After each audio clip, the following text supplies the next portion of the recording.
guys, welcome to the very first episode of Dubai Apartment Diaries. Hi, I'm Aishwarya and I'm a 32-year-old living alone in Dubai, and let me tell you, it's not always aesthetic coffee corners and scented candles, but sometimes it's Deva bills that show up higher than your last grocery haul, or realizing you spent like 300 dirhams on food but don't remember eating anything nice.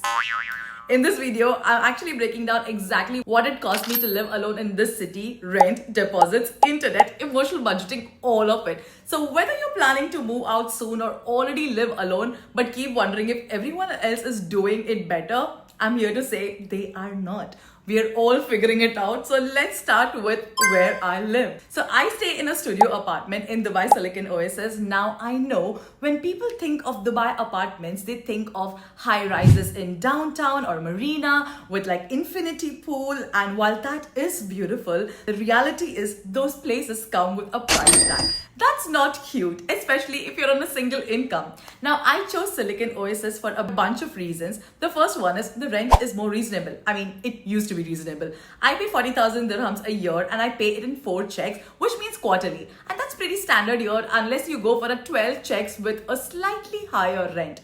The second is I don't drive, and the area works well for me, someone like me, because there's a Lulu nearby, a pharmacy, a bunch of eateries, and I have colleagues who live nearby who I carpool with. So instead of doing the whole public transport relay, which is metro to bus and bus to taxi, I just get a lift that saved me a lot of time, money, and mental peace.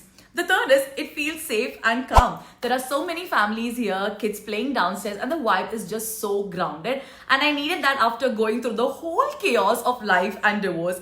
Peace is the priority now, and for me, this area gave me that. Even when I want to go for walks or stuff, there is like a nearby lake where I can go for my walks, and it's like such a family vibe here. I love it here. And everyone says that once you live in Silicon Oasis, you really don't want to move out. Yes, that's just me.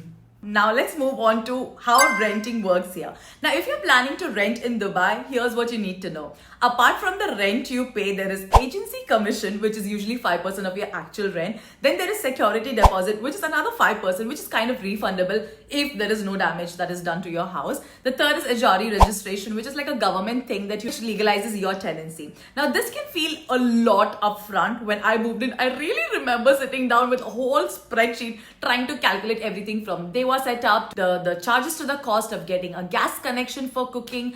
And Dubai has this thing where many buildings look affordable, but then you realize they are not chiller free, or there's some random building service fee that pops up. So always ask about that before signing up anything. Also, if you don't have a salary certificate or company visa, some landlords won't rent to you. Now, Dubai's rental system is a bit old school in some ways, but also weirdly digital in others. Be prepared for a lot of WhatsApp conversations with the agents and a few sketchy listings before you find the one.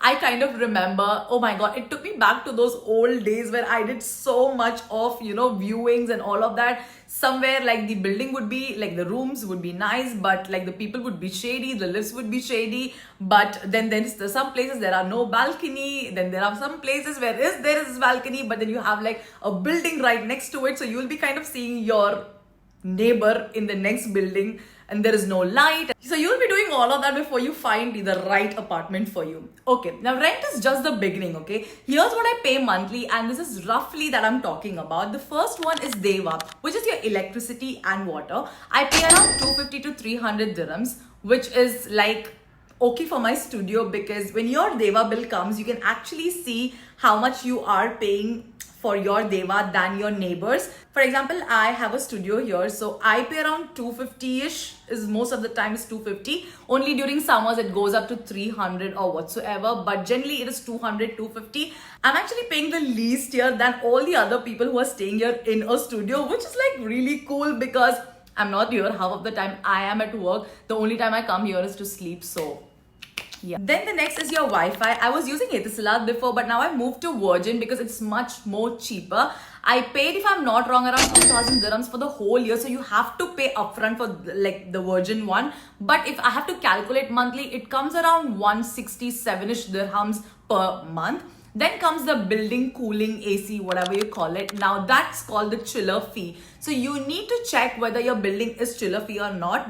chiller free or not, because when I moved into this apartment, they told me it is chiller free, but that was only for the first year, because after that I started paying chiller, which comes around 150 dirham. Yeah, that's kind of the chiller that I pay. And as I said, I do not use a lot of AC. It's just that I just come at night, I sleep, and that's when I put on my AC. So that's not a big amount, but you have to see whether your building has chiller. Is it like chiller free, or you have to pay chiller for it? So yeah. Now the thing with Deva is you would not know your real bill until your first full month. So some months it's low, and some months, especially summer, it kind of jumps up. And you're like, wait, like what's up? But that's how it is. It's quite hot here. You all guys know that. Then there's occasional maintenance called the AC is not cooling, water heater is acting up, and these aren't always free unless it's included in your building contract. Most of the time you have to pay the handyman, which is like around 50 to 100 dirhams, so that is also gone. Now let's talk about something no one puts in the budget, which is the emotional side of living alone.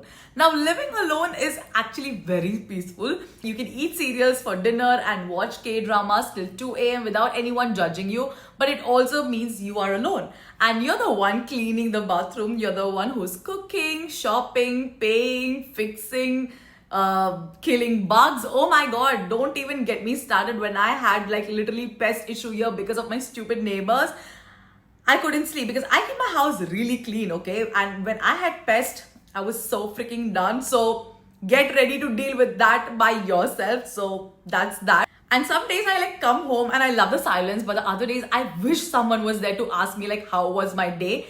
But that's a cost. It's not money, but it's something. And for me, creating home that feels warm with soft lighting like this, cozy corners, prayer space, that's how I budget for emotional rent. Now, it's just not about affordability. It's about sustainability of your peace. Now, if you ask me, is it worth it? So yeah, living alone in Dubai is totally worth it, because this space actually represents freedom, healing and rebuilding. And I'm not trying to keep up with those high-end marina girls and downtown boys, because I'm trying to build a life that feels safe, functional and joyful. So my rent, my groceries, my bills, they are mine. And for the first time in a long time, I don't feel like I owe anyone an explanation for how I spend. But I've also learned a lot about budgeting also, and that's priceless. So that's episode 1 of Dubai Apartment Diaries. If this was helpful, give it a thumbs up and tell me in the comments what you spend the most on every month. I'll be sharing my also week by week budget breakdowns, routines and emotional rants, because this solo girl era is too real not to document, girls. So don't forget to like, share and subscribe, and I'll see you in the next one. I hope this helps.